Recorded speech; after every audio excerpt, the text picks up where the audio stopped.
훈독 말씀을 다 같이 훈독하실 때 천지인 참부님의 은혜가 식구들의 가슴속에 가득하기를 기원드리겠습니다. 하나님은 전능한 분이기 때문에 자기 이상 천배 만배를 그려가면서 투입할 수 있는 자주력을 가진 분입니다. 투입하고는 잊어버립니다. 사랑은 무한히 투입하기 때문에 무한한 가치가 생겨납니다. 투입하다 보면 자동적으로 올라갑니다. 순환운동을 하는 것입니다. 순환하는 구형의 범위 내에 있는 것은 내 소유로 할 수 있고 천상세계 사랑의 소유권을 상속받을 수 있습니다. 사랑은 상속권이 있고 동거권과 동참권이 있기 때문에 그 활동 무대는 내 것입니다. 그렇게 보면 하나님은 참 지혜의 왕입니다. 왜 투입하고 잊어버리느냐? 그래야 투입하고도 또 투입할 수 있기 때문입니다. 자동적 순환 논리를 통해서 영원한 회전이 시작하게 되면 영생의 논리가 설정됩니다. 투입하고 또 투입하는 데서 영생의 논리가 벌어집니다. 사랑하고 잊어버리고 또 사랑하려고 하는 곳에 생명을 투입하고도 잊어버리고 또 투입하는 곳에 참 사랑이 거합니다. 가치 있는 것을 한꺼번에 전부 주고도 잊어버리는 것입니다. 왜 잊어버려야 되느냐? 더 주려고 하니까 잊어버려야 합니다. 어머니의 사랑은 주고 잊어버리는 사랑입니다. 그것을 전부 노트에다 치부해서 받겠다고 하지만 않습니다. 자기 젖을 생명을 나눠주면서도 좋아합니다. 타락한 어머니도 그런 심정인데 여러분은 그 이상이 되어야 합니다. 모든 것을 투입하고도 잊어버리는 사람 가운데 참 사랑이 영원히 존재합니다. 지난주 일요일 예배를 마치고 전화가 한 통 왔습니다. 아산병원에 입원해 있는 누님이 와달라는 전화였습니다. 한 달 정도를 함께 우리 한계를 극복하려고 이렇게 정성을 들이는 가운데 갑작스럽게 몸이 좀 안 좋아져서요. 영양제를 좀 맞으러 병원에 갔는데 병원에서 좀 상태가 안 좋으니까 급하게 좀 입원을 해야 된다 이렇게 얘기를 하더라고요. 입원한 누님한테 가서 어깨를 만져주고 뭉친 데를 좀 풀어주고 이렇게 하고 나서 밤에 그 병실에서 같이 잠을 잤습니다. 새벽 한 3시쯤 됐는데 조용한 목소리로 저를 깨우는 거예요. 너무 아파. 나 등 좀 두드려주면 안 되겠니?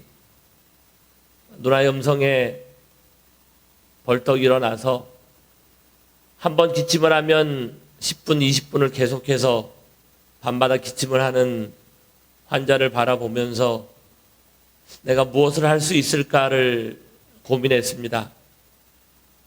한참을 기침하고 또 뭉친 근육을 풀어주고 또 기침을 하고 또 뭉친 곳을 풀어주고 40분, 50분, 1시간이 지나가 버렸습니다. 저는 기침을 하는 당사자는 아니기 때문에 그냥 주물러 주기만 하면 되지만 기침을 한두 번 하는 것도 힘든데 1시간 이상을 연달아서 기침을 하는 그 누님을 바라보면서 참 부모님이 이 시간 우리에게 주실 수 있는 능력은 무엇일까? 참 부모님이 오늘 이 시간 신령과 진리로 이 환자의 아픔을 잠재워 줄 수는 없을까? 이런 생각을 했습니다. 어쨌든 시간이 지나고 기침은 멎었습니다. 멎은 상태에 몸을 좀 풀고 나니 조금 안정이 된 듯 했습니다. 누나가 저에게 이렇게 묻습니다. 너는 2달을 살 수 있다고 한다면 무엇을 하고 싶니? 어쩌면 누나에게 주어진 시간은 병원에서 측정한 2시간, 2달의 시간이 채 남지 않았는지 모르겠습니다. 저는 그 질문을 받고 한참을 생각했습니다. 죽음을 앞둔 암 환자에게 내가 무슨 말을 던질 수 있을까? 내가 어떤 위로의 말을 던질 수 있을까? 어떤 말이 이 사람에게 희망의 메시지가 돼서 이 한계 상황을 딛고 일어설 수가 있을까? 만약 제가 2달 뒤에 죽는다라고 하는 만약은 어쩌면 그 환자에게는 진짜 실제적으로 다가오는 2달 뒤에 죽음을 맞이할 수도 있다라는 심각한 상황에 던진 그 누나의 질문에 한참을 생각하고 화장실을 잠깐 갔습니다. 그런데 화장실에 앉아 있는데 바로 화장실 옆에 누나의 침대에서 노랫소리가 들려오기 시작하더라고요. 그 노랫소리는 부모님께서 우리에게 허락해 주신 성가 11장 고난과 새 생명이라는 찬송이었습니다. 선지 선열 무성년들 가다 못 가 남기신 길 얽히어진 복귀의 길 임은 서서 부르나니 천군 천사 문영인도 이루려다 못 이룬 뜻 숨겨졌던 섭리의 뜻 임은 찾아 가시나니 20년 넘게 교회를 다니지 않던 누님이 어떻게 이 노래가 기억이 났는지 어떻게 이 성가가 기억이 났는지 그 누나의 작은 입에서 나지막히 들려오는 고난과 새 생명의 그 성가는 우리가 마지막 가야 할 그 길, 우리의 인생길을 통해 하늘이 준비해 놓으신 그곳이 어디인가를 저에게 다시 한번 생각을 하게 해주었습니다. 누나는 2절부터 가사가 생각이 나지 않는지 그냥 흐밍으로 읊조리다가 잠이 들었습니다. 화장실에 나와 누나에게 이런저런 얘기를 나누면서 2달을 사는 것, 그게 중요한 것 아닌 것 같습니다 라고 얘기했습니다. 오늘 본문에 아버님께서는 자주력이라는 말씀을 주십니다. 자주력이라는 것은 무엇인가를 통해서 어떤 목적을 통해서 어떤 구체적인 목표를 향해서 끊임없이 투입할 수 있는 내 속에서 우러나오는 그러한 힘이 자주력이라고 합니다. 그런데 그 자주력이 왜 필요하냐면 어쩌면 만유 원력과 같은 것인데요. 그 자주력이 왜 필요하냐면 인간이라는 존재가 영원한 생을 살아가기 위해서 이 자주력과 연결되지 않으면 안 된다고 말씀하십니다. 그게 무슨 말이냐면 주고 잊어버리고 또 줄 수 있는 참사랑의 개념을 설명하시면서 내가 주고 잊어버릴 수 있는 이유는 더 줄 수 있는 힘을 만들어내기 위해서 잊어버릴 수 있어야 된다는 거예요. 주고 본전을 생각하고 내가 이만큼 줬으니 당신이 이것을 돌려줘야지라는 생각을 할 때는 순환 운동이라는 것이 벌어지지 않는다고 합니다. 오늘 본문의 말씀은 인간은 누구나 하나님은 인간에게 영원한 생을 살아갈 수 있도록 허락하셨다라는 겁니다.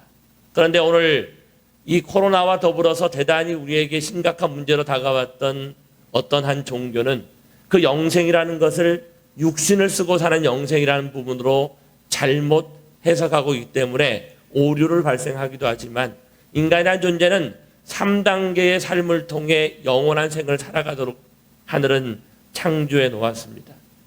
그렇기 때문에 영생이라는 개념은 내가 어머니 뱃속에 살아도 영생적 존재여야 하고 내가 육신을 쓰고 살아가는 이 삶 속에서도 영생적 존재여야 되고 육신을 벗은 후에도 영생적 존재여야 한다는 것이죠. 그런데 이 영생이라는 개념이 성립되려고 하면 반드시 주는 자와 받는 자의 순환 운동이 벌어져야 된다고 본문에서 부모님은 말씀을 하십니다. 그런데 순환 운동이라는 것은 무한히 주고 잊어버리고 무한히 주고 잊어버릴 수 있는 거기에서 출발하는 것이 상대로부터 무엇인가를 받으려고 하는 것으로부터 출발할 수 없다고 말씀을 하십니다. 저는 저희 누나가 고통을 벗어나 영생하기를 소망합니다. 그런데 그 영생은 그 육신의 몸을 가지고 영생하는 것이 아니라는 것이죠. 언젠가는 누나나 나나 여기 계신 모든 식구님들이 육신을 벗고 영원한 세계와 접붙임을 할 때가 올 것입니다. 그런데 거기에서 제일 중요한 것은 정확한 삶의 목표와 삶의 목적을 인식하고 오늘을 살고 있는가가 중요한 것이었습니다. 아산병원을 찾아가는 그 길에 봄이 왔더라고요. 봄이 와서 개나리가 피어져 있고요. 벚꽃이 피어져 있었습니다.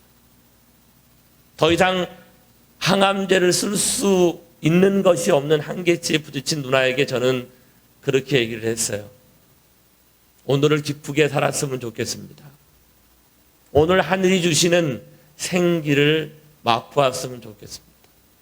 그 생기는 이 병실에서 약품을 통해 나올 수도 있지만 내가 병원에서 더 할 수 있는 부분이 적다고 한다면 오늘 나는 이 병실을 좀 박차고 나가서 하늘이 주시는 봄바람의 공기를, 하늘이 주시는 꽃잎에서 나오는 자연의 생기를, 초록색으로 바뀌어져 가는 나무의 줄기에서 나오는 그 생기가 오늘 누나의 삶을 기쁘게 해줄 수 있지 않을까요? 라는 이런 얘기를 했습니다. 한참을 고민하고 한참을 얘기하다가 매형과 얘기를 나누었어요. 언제쯤 퇴원할 수 있을 것 같습니까?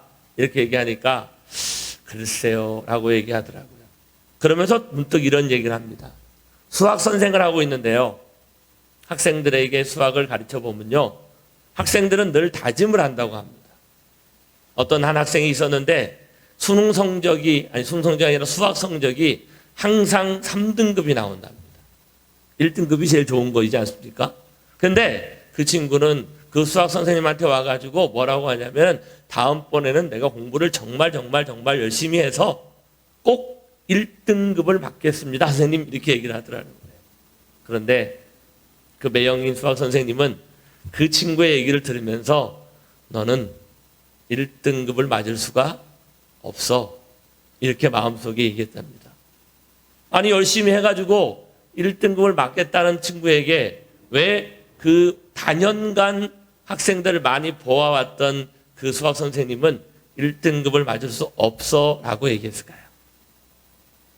그런데 그 친구는 졸업할 때까지 단 한 번도 1등급을 맞지 못했다고 합니다. 그러면 저에게 그 매형은 수학 선생님이 설명을 하기 시작했어요.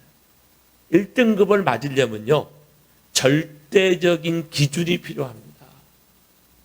그 절대적인 기준이 뭐냐면 내가 1등급이 목표가 되어지는 것, 2달을 사는 것, 2년을 사는 것, 20년을 더 사는 것, 100년을 더 사는 것이 목표가 아니라 내가 1등급이라는 그 기준에 합당할 수 있는 조건이 갖춰져야 된다는 거죠. 오늘 참 부모님의 날을 맞이하면서 오늘 느끼는 우리의 마음들이 그러했으면 좋겠습니다. 60회냐 60일이냐 70회냐 80회냐가 중요한 게 아니라 그 참 부모의 날을 통해 참 부모는 무엇을 이루셨는가. 그 이루심은 오늘 우리에게 영원한 생에 갈 수 있는 그 길이 본향으로 연결되어졌다라는 것을 말씀하고 계십니다. 그런데 그 본향이 만들어졌지만 그 본향과 내가 연결이 되어지려고 하면 하나님의 자주력이 내 자주력으로 들어와야 되고, 그러려고 하면 내가 상대에게 무한히 주고 잊어버리고 줄 수 있는 그 사랑의 실천이 있어야지만이 그 영생의 개념이 참 부모님의 이루심과 내가 연결이 되어질 수 있다.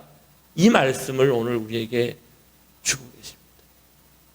목회를 25년이 넘게 진행을 하면서 실질적으로 나는 누구에게 얼마만큼의 투입을 해왔던 삶이었는가를 바라보게 되니까 내가 누나를 바라보고 그 누나의 임종, 죽음이라는 어떤 경계선, 80도의 경계선상에서 허덕이고 있는 그 사람을 바라보면서 내가 무엇을 할 수 있을까? 2달을 더 산다면 무엇을 해야 좋을까라는 그 질문을 하는 그분에게 나는 어떠한 메시지를 던질 때 그 가슴 속에 희망이 생겨날 수 있을까라는 이런 생각을 했습니다. 수학 선생님은 이렇게 얘기합니다. 첫 번째, 목표가 중요한 게 아니라 그것을 1등급을 이루려고 하면 최소한 수학책에 나오는 교과서에 충실해야 된다는 거예요. 그 교과서에 나오는 개념을 내가 완벽하게 이해하고 난 터 위에 그 다음 두 번째가 뭐냐면 참고서의 모든 문제가 풀려져야 된다는 거죠. 교과서를 먼저 습득하고 참고서를 풀고 응용 문제까지 풀어봤을 때 막힘이 없는 절대적인 기준에 다다르게 되어지면 그 사람은 당연히 1등급이 되어진다는 거죠. 그런데 우리는 오늘 내가 무엇을 해야 될 것인가에 대한 관점을 갖는 것이 아니라 내가 1등급이라는 것에 도달해야 되겠다는 목표치만을 바라보기 때문에 그 아이는 1등급에 도달하기가 어렵다라는 그런 얘기를 했습니다. 누나의 입속에서 나오는 선지, 선년, 묵선년들 가다 못가 남기시라는 그 찬송을 들으면서 저는 참 많은 생각을 했습니다. 그 누님에게 필요한 것은 1년을 더 사는 것, 2년을 더 사는 것. 아니, 우리에게 필요한 것은 오늘 우리가 호흡하며 살아가는 삶의 과정에 있어서 하루를, 이틀을, 열흘을, 1년을, 10년을, 100년을 더 사는 게 아니라 하늘이 우리에게 허락하신 절대적인 그 기준치를 나는 내 생애를 통해서 확보했는가를 묻는 것이 먼저이겠구나라는 생각을 하게 되었습니다. 오늘의 기쁨은요, 내일도 기쁜 거예요. 그런데 내일을 위해서 오늘 이것을 포기하고 이것을 하지 않으면요, 내일은 기쁠 수가 없습니다.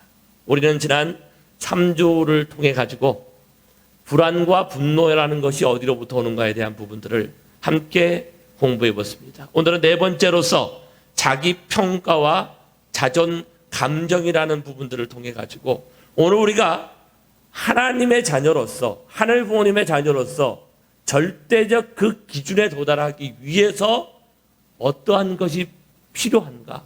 불안과 분노와 두려움과 힘듦과 어려움이 만약에 있다고 한다면 그것이 어디로부터 왔는가에 대한 부분들을 이 글을 통해 함께 살핌으로써 우리 식구들의 한 주간의 삶이 정말 참 부모의 날을 중심 삼을 수 있는, 정말 본향과 연결되어질 수 있는, 이 2달을 살든 2년을 살든 20년을 더 살든 그 하루하루의 기쁨을 통해 영원한 영생의 길을 가실 수 있는 식구들 되기를 축원하면서 함께 읽어보도록 하겠습니다. 자기평가와 자존감정, 전 시간의 마음의 문제, 병의 배경에는 불안이 있다는 것, 그리고 불안이 높아지면 분노로 바뀌는 것, 불안이나 분노는 환경이나 상대의 문제가 아니라 자기 자신 안에 그 씨앗이 있다는 것에 대해서 전했습니다.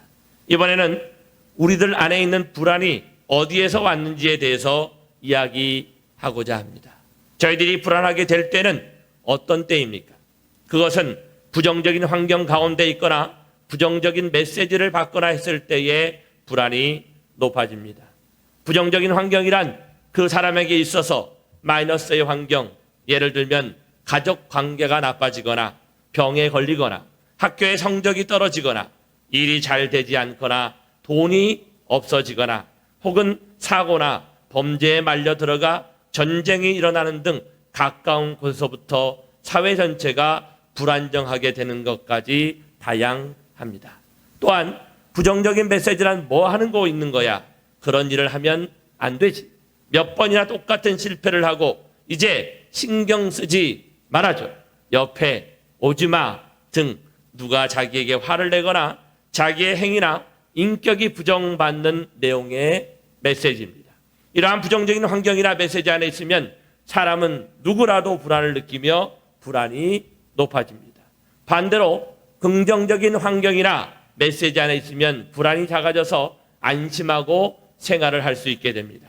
긍정적인 환경이란 부정적인 환경의 반대로 가족의 관계가 좋아지는, 건강해지는, 성적이 오르는, 일이 잘 되는, 돈이 들어오는, 세상이 평화롭게 되는 등등의 일입니다.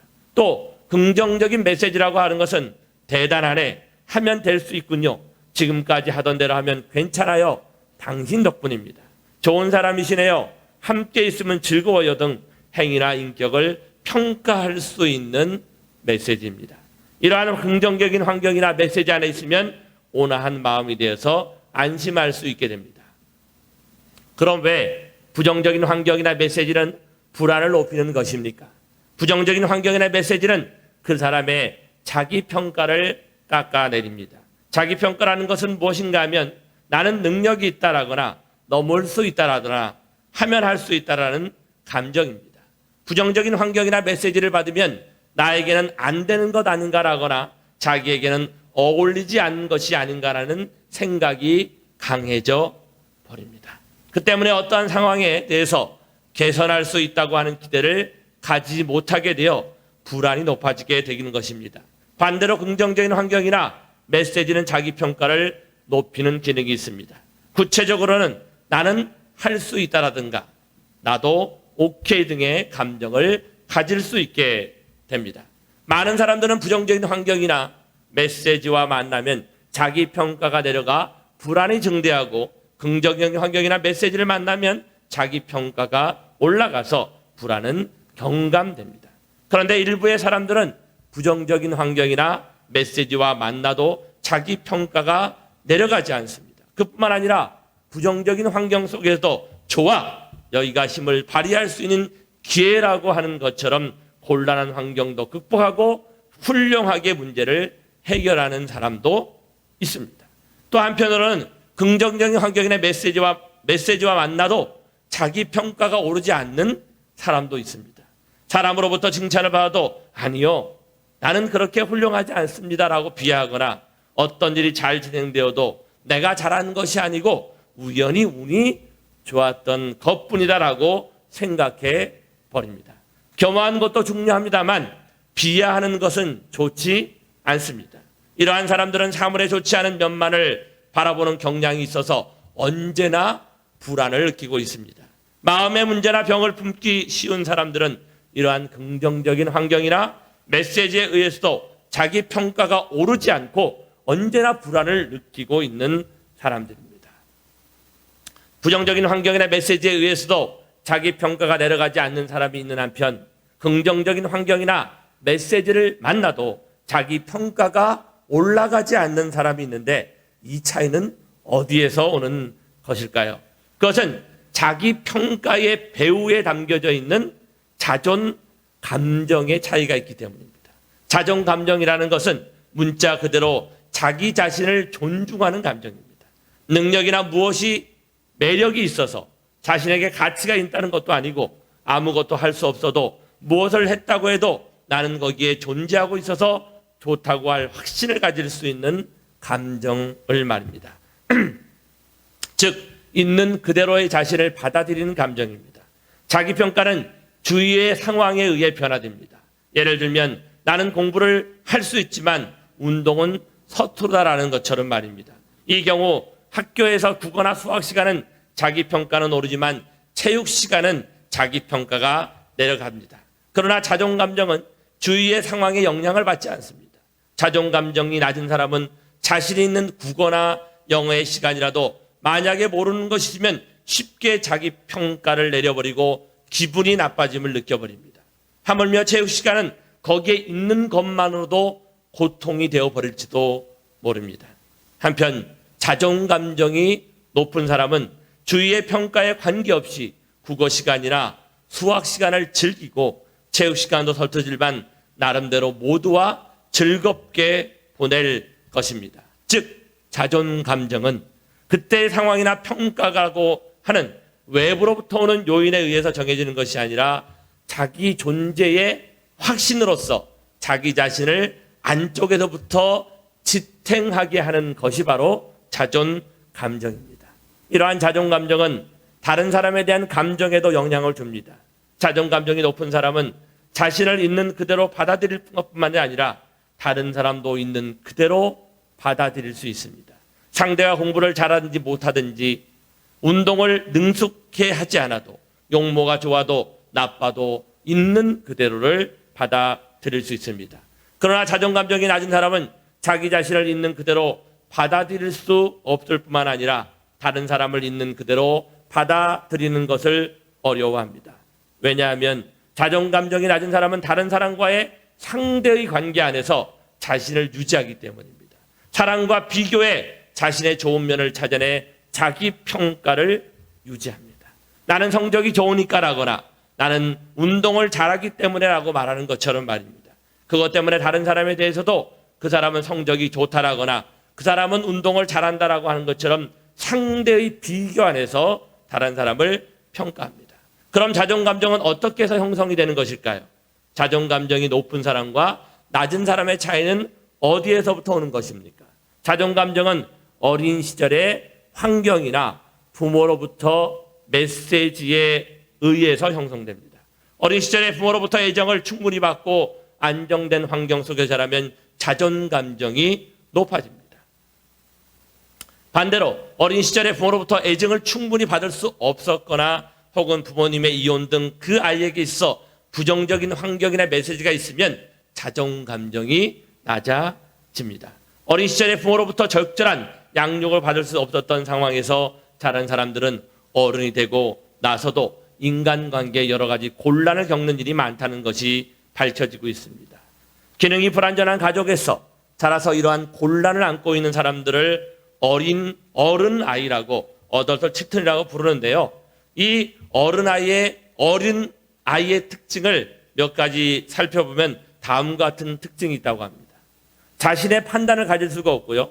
항상 타인의 찬동과 칭찬을 필요로 하고요. 자신은 타인과 다르다고 생각하기 쉽고요. 상처받기 쉽고 두문불출하기 쉬워요. 고독감과 자기 소외감, 감정의 물결이 격렬하고요. 일을 끝까지 완수하는 것이 곤란합니다. 습관적으로 거짓말을 해버리고요. 죄악감을 가지기 쉽고 과잉하게 자책적으로 한편은 무책임한 경우도 많습니다. 자기의 감정의 인식, 표현 통제가 서투르고 자신이 어떻게 할 수 없는 과잉 반응을 하고 보살펴주는 일에 열중하기 쉽고 필요 이상으로 자기희생적이고 일에 빠져들기 쉽고 방향전환이 곤란하고 충동적이고 행동적이고 그로 인해 트러블이 많이 생기는 경우가 있습니다. 타인에게 의존적 또는 반대로 지극히 지배적, 편안하게 즐길 수가 없는 것 등이 어른아이가 가지고 있는 특징이라고 합니다. 그럼 부모로부터 부정적인 메시지라고 하는 것은 구체적으로 어떤 것일까요? 무엇보다 아이에게 상처를 입히는 것은 부모의 분노와 무관심입니다. 부모의 분노라고 하는 것은 이해해 줄 수 있다고 생각합니다. 분노는 이전에 쓴 것처럼 파괴 충동이기 때문에 부모의 분노는 아이의 마음이나 인격, 존엄성을 파괴합니다. 그러니까 자신에게 자신감을 갖지 못하는 자존감정이 낮은 아이가 되어버리게 되는 것입니다. 부모로부터 관심을 받지 못한 아이들은 나쁜 일을 해서라도 부모의 관심을 끌려고 합니다. 나쁜 일을 하면 부모는 아이에게 화를 냅니다. 무시받는 것은 화를 받는 것보다도 더 괴로운 일이기 때문입니다. 그러니까 부모로부터 관심을 받지 못하는 아이들은 일부러 나쁜 일을 해서 부모의 주위의 어른들의 관심을 끌려고 합니다. 어떤 때에 부모는 아이에게 무관심하게 되는 것일까요? 그것은 부모 자신이 불안으로 가득 찼을 때입니다. 불안하게 되면 자신의 일에 쫓겨 그 이상의 일을 못하게 되어 주위의 관심을 갖지 않게 됩니다. 그러니까 부모가 불안으로 가득 차 있을 때에는 아이에게 관심을 가질 여유가 없어져 버립니다. 즉 아이에 대한 부모의 부정적인 메시지인 분노와 무관심은 부모 자신이 가지고 있던 불안과 분노의 그 원인이 있다는 것입니다. 이상으로 마음의 병과 마음의 문제를 생각해 보면 그 배경에는 그 사람의 불안과 분노가 있고 한층 더 깊은 배경에는 자기 평가의 낮음과 자존 감정의 낮음이 있고 또 그 배경에는 그 사람의 부모가 가지고 있는 불안과 분노가 있다는 것을 이해해 주셨으리라고 생각합니다. 다시 말하면 우리들의 마음의 문제는 부모가 가지고 있던 마음의 문제로부터 와 있다고 하는 것입니다. 가족문화는 계승된다라는 말이 있습니다. 학대받고 자란 아이들은 자신이 부모가 되었을 때에는 자신이 자란 것처럼 아이를 기르고 싶지 않다고 생각합니다. 그러나 그렇게 생각하면서도 자기 자신의 아이를 학대해버리는 그러한 학대의 연쇄도 가정문화의 계승의 한 형태입니다. 그러면 우리 안에 있는 분노와 불안은 그냥 단순하게 우리의 부모로부터 온 것이냐, 아니면 좀 더 깊이 찾아 올라가서 어디로부터 온 것인가에 대한 역사성을 다음 시간에 좀 살피겠습니다. 오늘 우리는 참 부모의 날을 중심 삼고, 참 부모님은 우리 속에 있는 그 부모와 불안을 온전하게 치유하실 수 있는 참 부모이심을 이 시간 우리의 마음으로 받아들이시는 우리 식금 되기를 축원하면서 말씀을 가늠하고자 합니다. 기도하겠습니다. 고맙고 감사하신 하늘 부모님, 우리 스스로의 자기 평가는 자존 감정으로부터 옵니다. 내가 가지고 있는 역경과 고난은 다가올 수 있는 것이지만 그 역경과 고난을 이겨낼 수 있는 것은 참 부모로부터 오는 사랑의 에너지, 하늘로부터 오는 그 자주력이 나와 연결되어질 때 오늘 내게 주어진 한계 상황을 돌파할 수 있는 사실을 명심 또 명심할 수 있는 저희가 되기를 소망하면서 축복 중심 가정 오기로 수년 가정 여러분으로 간절히 보고하며 아뢰었사옵나이다. 아주